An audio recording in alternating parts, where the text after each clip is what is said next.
Hi, Goddess of Love here again. Another reading na naman po tayo mga goddess ko. So, let's see kaninong energy ang masasagap natin today. This is a general reading.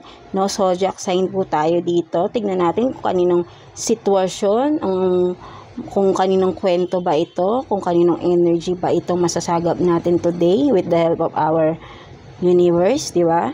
So, let's see. Na-shuffle ko na din to kanina. So, ito. Energy. Lumabas agad. So, we have the Knight of Pentacles in reverse. Ito yung nasasagap nating energy sa kanya ngayon. Sino man ito? Knight of Pentacles. So, parang meron kang pinag-iisipan dito.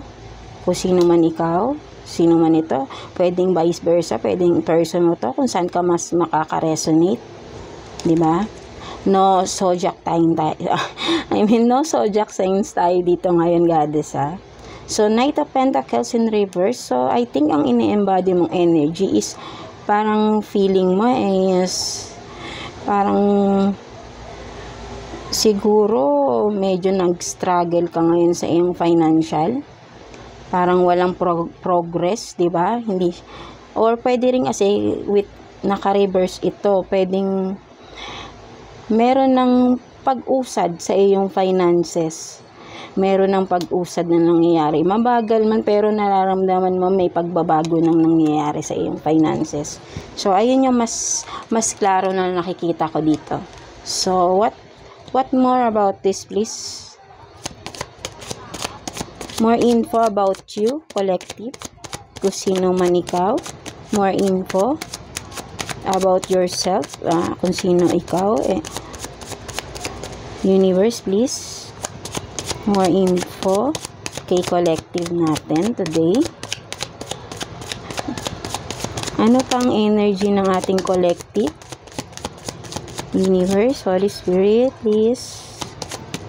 More information sa ating collective. More information. So, 10 of Cups in reverse. So, I think na nanggaling ka sa separation. Maybe with your husband or wife. Or kung di man kayo kasal, pwede rin kumaga parang live-in partner, may something ending or separation na nangyari, or kung hindi man, pwedeng nagkakaroon kayo ng problema ng partner mo, ng husband or wife mo as of this moment, or pwedeng sa future, or pwedeng sa past na rin to nangyari. Take what's resonate, diba? Collective. So, let's see. More information. Gusto ko pa nang mag-gather ng information sa ating collective. Kung anong meron sa'yo ngayon, collective. So, ayun. May separation, may conflict sa partner mo ngayon. Parang ito, kaya siguro ngayon, kaya naapektuhan ng iyong finances. Pero ngayon, slowly, nagkakaroon ng pagbabago. Diba? So, let's see. 7 of Swords. So, eto nga, merong someone na kasi ito, energy mo, kumaga 7 of Swords ka, meron kang mga bagay na sinisekreto, meron kang mga ideas, o meron kang mga gustong gawin, pero ang nakikita ko rito is sinisekreto mo lang siya ngayon. Kumaga, hindi mo sinasabi sa iba. Ito yung na-sense ko sa'yo. Collective, meron kang mga bagay na, or may mga plano ka na ayaw mong sabihin sa iba, na nasa sayo lang, hindi mo siya sinasabi. And with eto, diba? Tama? Magka-connect. So, ito nga. With the moon, meron kang mga bagay na sinisekreto. Meron ka mga bagay na tinatago, hindi mo sinasabi, or may mga plans ka na nasa sayo lang na hindi mo pa sinasabi, or kung hindi man is parang hindi mo pa siya nagagawa. Pero ang mas nasisense ko dito is parang tahimik ka lang. Sa ngayon, parang naging tahimik ka lang kung ano yung mga next moves mo. Ganun yung nakikita ko sa'yo. Nagiging secretive ka. Ganun siguro dahil sa mga nangyari sa'yo, parang mas pinipili mo na mag-isa at parang mas pinipili mo na solohin mo lang kung ano yung meron ka, kung ano yung mga plans mo. Sorry, yan. May mga plano ka. Parang feeling ko naman is parang na-overcome mo na itong ending na nangyari sa'yo ng person mo eh. Kaya nga parang ito na, slowly, nagkakaroon na ng progress. Kung in the past, na down ka, yan, natuto ka na eh. So, parang dito, natuto ka na. Siguro, before, masyado kang open. Kaya, maraming may mga, kumaga, baka may mga nang backstab sa'yo. So, that's why, naging more, ka na, curious ka na sa mga nangyayari. So, ngayon, hindi ka na masyadong open. Nagkakaroon ka na ng boundaries, di ba? Something like that. So, mas naging more on ka na. Yun nga, hindi ka na talaga nagtitiwala. Ito yung nakikita ko. Kaya parang lahat, kumbaga, masyado ka ng, ayaw mo nang masyadong inaano yung sarili mo, kung ano yung buhay mo. Parang ganun, parang mas pinipili mo na lang na sarilinin mo lang. 'Di ba? Yung mga ganyan. Or pwede rin kung nagkakaroon kayo ng problem right now ng iyong person, pwedeng sinisikreto mo lang, hindi mo pinagsasabi kung ano man yung nangyayari sa inyo ng person mo, 'di ba? Pwedeng ganun. 'Di ba? Collective. So, yun nga. Parang pwedeng ganun na sinisikreto mo kung ano yung nangyayari sa inyo, hindi mo. Parang sinasarili mo lang kung ano man yung problema mo. Pwedeng ganun, 'di ba? Take what's resonate. So, let's see ano pang meron. So, tingnan natin anong meron sa love life ni collective natin, universe. Anong meron at anong nangyari sa love life ng ating collective. The Sun. So, I think dahil sa nangyaring ending or eto, parang sa tingin ko naman parang ang saya, masaya ka. Hindi ka naman, parang na-overcome mo na nga siya eh. Kumbaga parang ito na, parang feeling ko is nakahinga ka na ng maluwag eh. Nawala na yung burden sa'yo. Ngayon with the Sun, makikita mo ang saya-saya mo na. Parang ang liwa-liwanag na ng mo, may peace of mind ka na. 'Di ba? Focus ka na lang kung ano yung gusto mo para sa sarili mo. 'Di ba? Or with the Sun, mas parang with the ending na nangyari, mas nag-glow up ka with the Sun, 'di ba? Mas gumanda ka, mas naging attractive ka with the Sun, 'di ba? So, more let's see, ano pang meron sa ating collective today? Ano pang meron? Alam mo yun, halos lahat ang nababasa ko is parang napapansin ko sa mga nababasahin na sa itong mga recent readings ko is yun nga, parang sa ngayon nakikita ko parang ang mga, kung may mga partners na naghihiwalay, mas nagiging successful sila sa career nila nang wala silang partner. Parang siguro kasi alam nyo kasi this year is, I don't know kung may nakakaalam sa inyo, kasi ang year to date, this year is year of karma.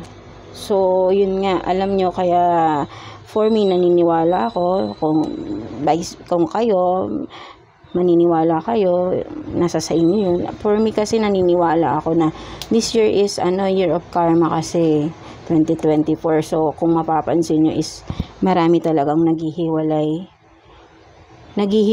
because something revealed, 'di ba? Sa pagkatao ng ating person, 'di ba, na partner, nakasama nila from for so many years, nakasama nila, pala may tinatago, something like that, 'di ba? Kaya nagkaroon ng mga separation. 'Di ba? Kung mapapansin niyo, maraming nare-reveal ngayon, even sa show business, something like that, 'di ba? Kasi This year is year of karma. Kung ano yung mga ginawa natin sa past, lahat yan, kumaga, ngayon yun, kumaga, ito yung year na sisingilin tayo. Even na maliit lang yan, ganyan. Or hindi man sisingilin, yung singil na the way na marireveal kung sino ka talaga. Kung ano yung mask, yung what's the behind that mask na tinatago ng isang person, right? So that's the year of karma na para for me, yun, i-reveal niya kung sino yung mga fake, kung sino yung mga may hidden agenda sa person nila or someone na, 'di ba? Pinagkakatiwalaan natin yung pala may hidden agenda, may tinatago behind that mask. Hindi pala sila totoo sa atin, 'di ba? Yun eh. Kumaga eto yung nasasagap natin na energy is parang ganun din yung nangyari. Nagkaroon ng separation siguro dahil pwedeng itong nangyari na separation sa iyo collective, sa yung person, dahil pwedeng yung person mo din to, naging sneaky siya. Marami siyang mga tinago sa'yo with the moon. Diba? Marami siyang secrets na nalaman mo, na na-reveal sa'yo. Nung na-reveal sa'yo, nagkaroon ka na ng peace of mind. Ngayon, bumabangon ka slowly but steadily, diba? With the sun, nagkaroon ka ng peace of mind, mas gumanda ka pa, mas naging attractive ka pa, mas naging confident ka dahil nawala na yung burden sa'yo. Diba? So, more info about this, please, universe. Sa ating collective ngayon na nasa glow up stage. Wow. Diba?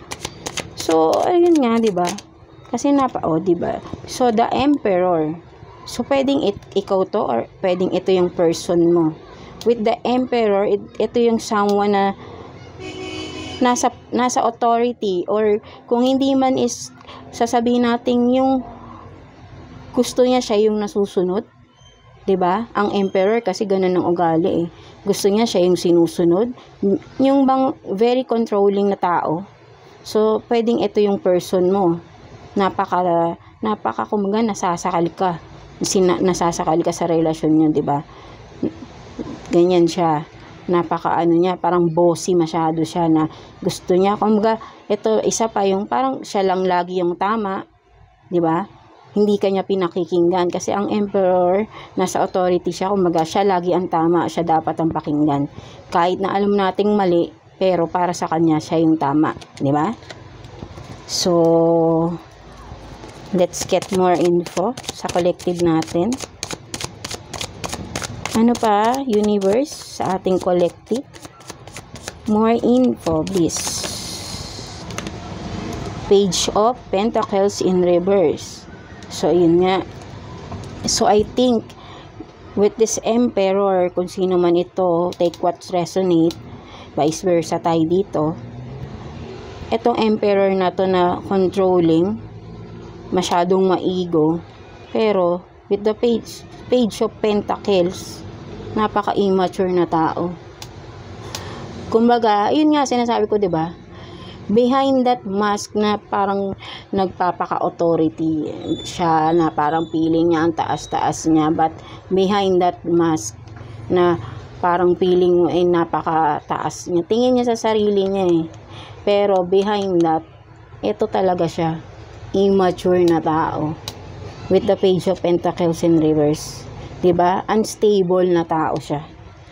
With the finances din, sa kanyang financial, unstable din. 'Di ba? Kumbaga, nagmamarunong. Yun yung nasa-sense ko, nagmamarunong siya. Pero, wala naman talaga siyang alam. Kumbaga, feeling niya dapat siya. Pero, kumbaga yun nga eh. Yung gusto niya, siya yung nasusunod. Pero, mali. Parang gusto niya lahat siya dapat ang pakinggan, ganyan. Pero wala naman talaga siyang mabubuga. Kumbaga, behind that, being an emperor, kumbaga, ini-embody niya ang emperor kasi nga, controlling siyang tao. Kinokontrol ka niya, or either ikaw ang nangongontrol sa person mo. Kinokontrol mo dahil ito talaga yung totoong ikaw or siya. behind that controlling person, napaka-immature naman, di ba? At unstable siya financially. So, let's see. More info. Universe, please. Sa ating collective. Collective. Yes. More info about this. Sa anong parang meron sa ating collective today? Sa kanyang story. May parang, this is a love story, right? So, tingnan natin. Love story. So, let's see. Ano pang messages or ano pang pwede nating malaman sa ating collective? Para tayong chismosa dito, no? Pero hindi. Let's see. Diba? Let's see. Ano pang pwede nating maging gabay sa ating collective? Ano pang meron? Universe, please. 5 of Cups. So, ayun nga, diba? Dahil sa immature na tao, na person, yun, nagkaroon ng, ng pain, kalungkutan, diba? Dahil sa isang tao na napaka-controlling. Ayun ang naging problema. Kumbaga ito, parang ito, tapos na kasi, parang iniisip mo na lang to eh. Malungkot, syempre masakit. Pero, syempre collective, tanggapin natin, right? Kasi para sa akin hindi naman siguro, I think hindi siya nakakatulong or hindi siya makakatulong sa iyo kasi ngayon nagigain ka na ng ano ka na eh, kumbaga ito na eh, moving forward ka na or moving on ka na sa sarili mo eh, 'di ba? Slowly nagkakaroon ka na, parang bumabangon ka na slowly man, pero masaya ka na eh. Nagiging masaya ka na kasi wala na yung controlling na tao sa buhay mo. Right? Na nagbigay lang ng sakit, ng kung ano-anong pain sa'yo, diba? So, let's see. Ano pang meron sa ating collective? Ano pang meron? Ano pang pwedeng maganap sa ating collective universe? So, ngayon, you're single. Pwedeng single mom, single dad. Diba? No gender tayo dito. So, eto na lang. So, ano pa, kung mayroon bang mga paparating sa ating collective universe? Anong mga paparating sa atin?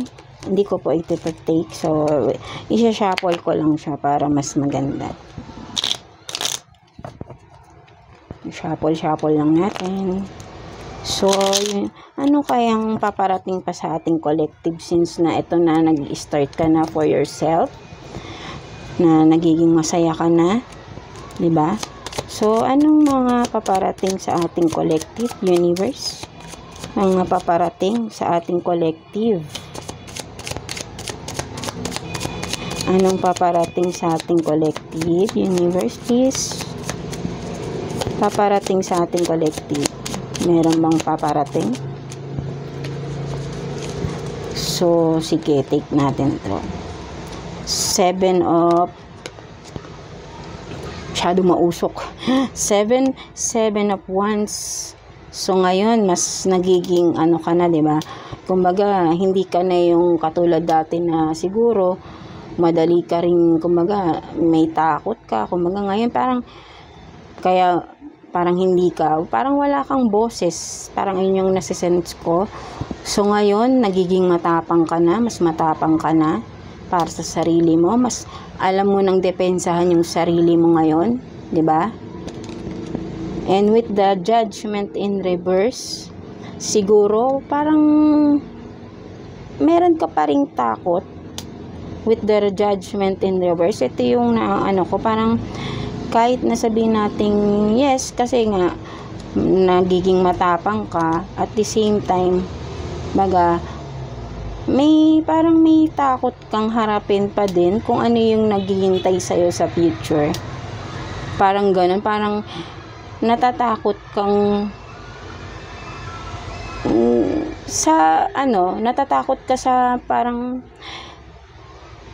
to step forward. kasi parang siguro hindi mo pa alam ano bang meron. Ko ba, parang eto kakatapos ko lang sa ganito. Parang hindi mo, siguro, I think wala ka pang alam, parang hindi mo alam anong step to make, di ba? Parang ganun, parang or natatakot ka pa, or parang meron kang pangamba pa. Pero, yun nga, tinatapangan mo na lang din yung sarili mo. Parang, this is it, parang ganun ka. So, let's see. Ano pang meron? Ano pang meron sa future, near future ng ating collective? What's more? Coming this, sa near future ni collective natin. Ano pang meron? Universe, please. Ano pang meron? Yun, the devil. So, ito nga, di ba?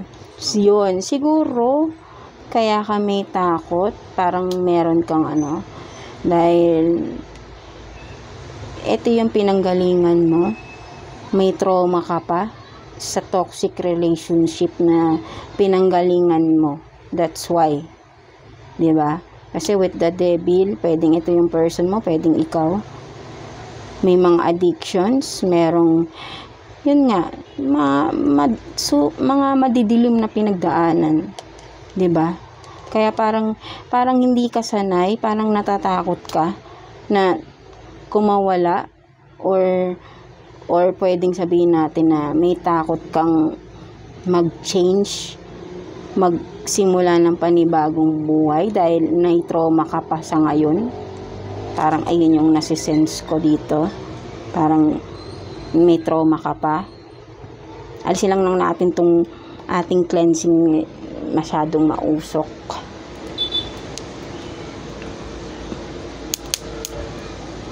So, ayun nga.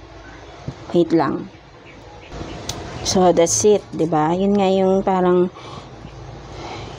parang medyo may fear ka na to move forward, or kasi may trauma ka pa, parang ganyan, parang siguro natatakot ka pa, parang ganun. So, let's see. More info, please, sa ating collective. More info sa ating collective. Two of Pentacles. So, ito nga, siguro ito yung person mo na with the devil, na nag-juggle, na siguro naapektuhan din financially nyo, yung inyong yung inyong kaberahan, right? 'Di ba? Dahil sa mga addictions niya, sa mga pinagagawa niya, kaya naapektuhan yung inyong pagsasama, naghiwalay kayo. 'Di ba? Dahil sa mga pinagagawa niya na na-discover mo, sa mga sikreto niya. 'Di ba? So, ano pang meron? Universe, please. Ano pang meron sa ating collective? Ano pang meron sa ating collective? Ano pang meron? Please.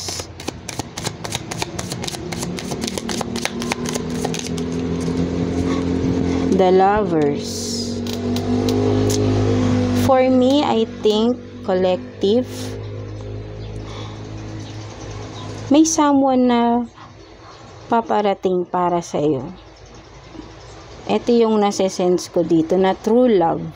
Kasi ito na Kasi galing ka sa separation. So, parang ito, may someone na paparating sa iyo na parang feeling ko dito with this image na ito, 'di ba? May light na parang ito yung nasa-sense ko dito na parang destined kayong dalawa, na parang I think na ito yung ipagtatagpo kayong dalawa. Ito, may someone na paparating. Ito yung nasa-sense ko sa'yo. So, tignan natin. Who is this, please? Or what's with this, the lovers universe, please? Or our collective. What's with this, the lovers, para sa ating collective? Diba? So, may masaya pa rin mangyayari. Habang nagpo-focus ka sa sarili mo ngayon, nagiging mas maganda ka, diba? Nakaka-attract ka ng mga positive. So, yun nga, always, kumbaga, maging masaya lang, ganyan. Iwanan na kung ano man yung mga nangyaring di maganda sa past, kalimutan na natin. I-surrender na natin kay God at si God na yung bahala doon. Diba? May mga reason bakit nawawala yung mga tao na kahit na matagal na natin silang nakasama. Pero ngayon nga, diba, nakikita natin kung ano yung totoong ugali nila. So, tinatanggal yan sa atin para dumating yung tamang tao para sa atin, right? So, I think, mayroong tamang tao para sa iyo, collective. So, let's see. What's with this, the lovers? Universe, please. Ano po itong the lovers for our collective today?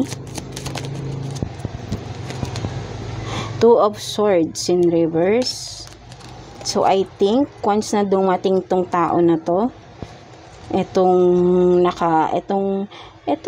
dadating sa yung tao, once na dumating siya, siguro, hindi ka pa ready, I think.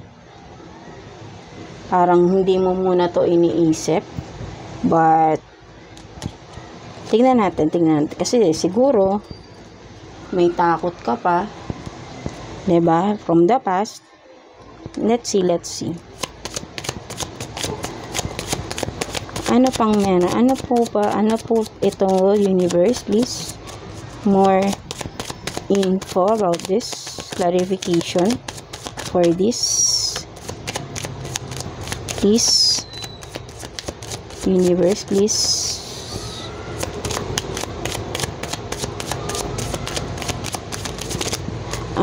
Tingnan natin. Wait. Okay.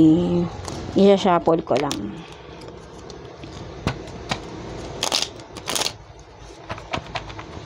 Tama rin naman yun kasi syempre kung kailangan, kung may darating man tao na new person, diba?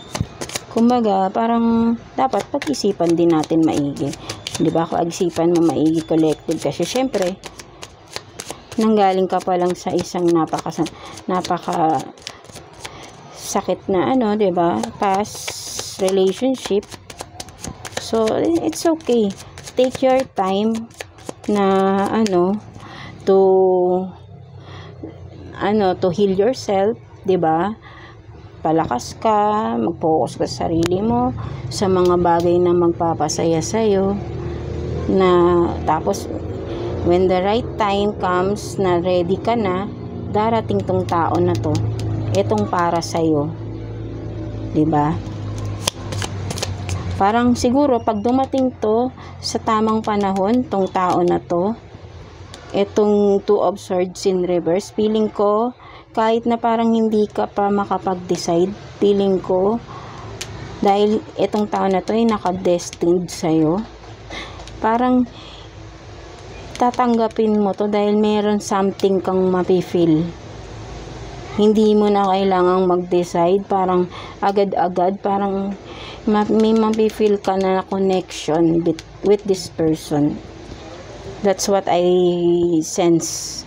So, let's see more info about this collective, I mean universe.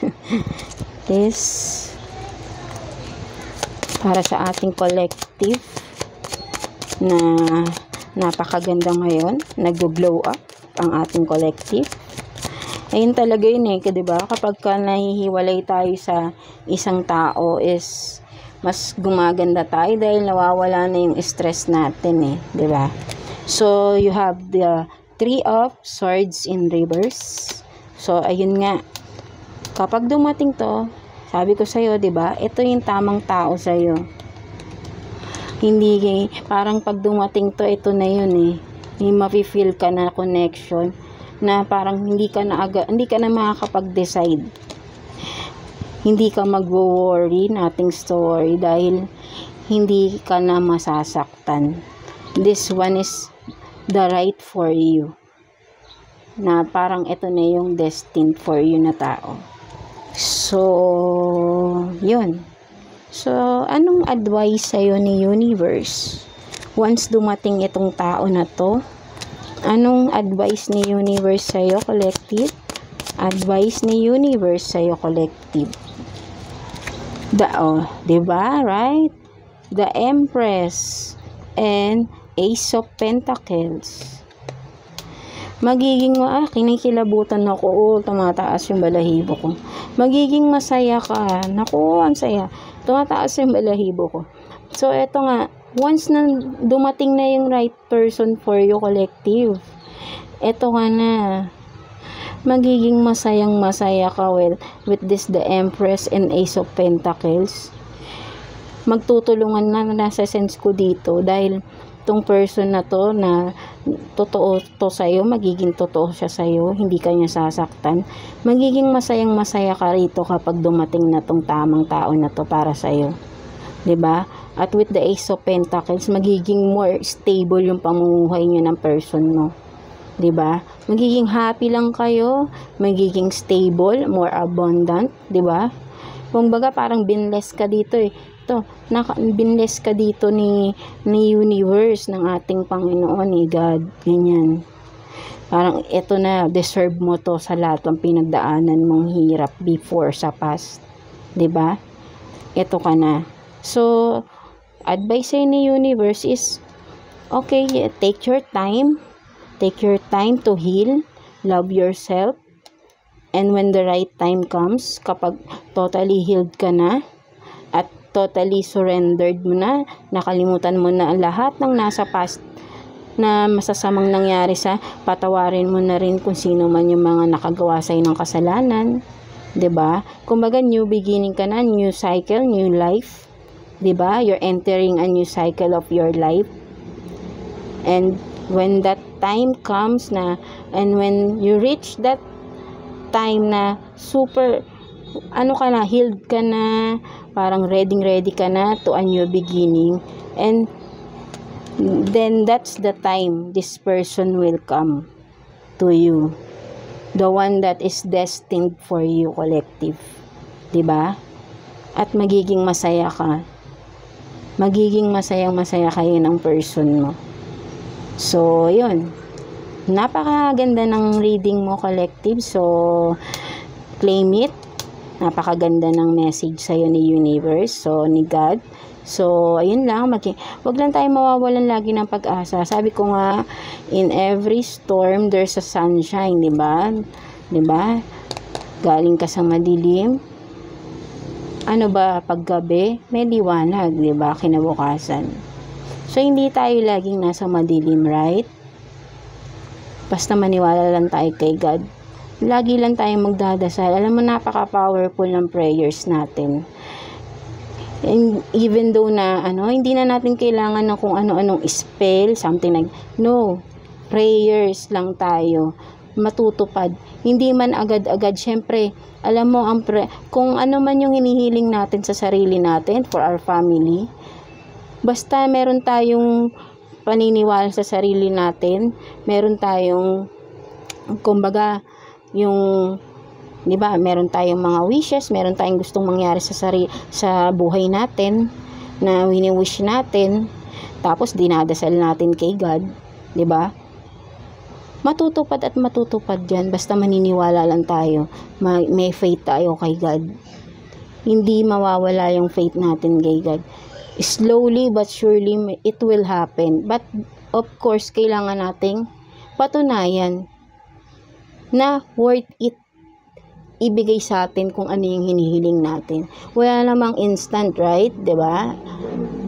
Kailangan pagtrabahuhin din natin yun. Kailangan ipakita natin na deserve natin yung hinihiling natin. Wala namang hindi pwedeng namang, yes, si God, nothing is impossible. Yes, that's true. Naniniwala ako dyan. Super. nothing is impossible. Kasi ako kung tatanungin niyo ako, marami ng mga magagandang bagay na binless sa akin ni God. So, kaya alam ko na napapatunayan ko sa sarili ko yun. So, ganun din. Kung sa inyo, kung halimbawa nawawalan kayo ng pag-asa, no, wag. Kasi mag-pray lang tayo lagi kay God na alam mo, si God, hindi yan kumaga, tayo natutulog pa tayo. Si God hindi. Kahit tulog tayo, alam mo, binibisita niya tayo. And I truly believe na kung ano man yung mga napapagdaanan natin na paghihirap sa past, kung wala naman tayong taong natatapakan, wala tayong ginagawang masama, 'di ba? Lahat kumbaga i-bless tayo ni God kasi alam ni God na napaka-pure ng puso mo, wala kang tinatapakang tao. You will be happy. Kaya ngayon, kumbaga kung napagdaanan mo yung isang madilim na past, well, ito na yung magiging blessing mo. Ito yung hinihiling mo. 'Di ba? Ito yun. Maging masaya, maging kontento sa taong minamahal ka, sa taong mamahalin mo ng totoo. And that's the gift of God sa'yo dahil dumaan ka sa pagsubok. Pagsubok, hindi ka nawalan ng pag-asa, 'di ba? I know lagi ka nagpe-pray ka kay God. Sana magbago na yung takbo ng buhay ko. Mabagal man, pero mangyayari yan, collective. Mangyayari yan. Have faith lang, 'di ba? Yun ang importante. So, that's it, collective. So, I'm happy for you. Kaya wag mawalan ng pag-asa, ha? So, merong right one for you. The right person will come in the near future. Basta, steady ka lang. So, continue healing yourself, 'di ba? Mahalin mo yung sarili mo. Malalagpasan mo lang lahat yan. And wag mawawalan ng faith kay God, 'di ba? So, that's it. So, thank you sa panonood ninyo, aking mga goddess. So, until the next reading tayo. So, again, happy ako sa iyo, collective. Kung sino man itong energy na nasa agap natin, claim it. And the right person is waiting for you in the near future. So, I'm happy. And as well as si universe, masaya para sa iyo. So, good luck and God blesses you always, collective, sa inyong lahat. And until the next reading, and please like and subscribe sa ating channel. So, thank you and see you again.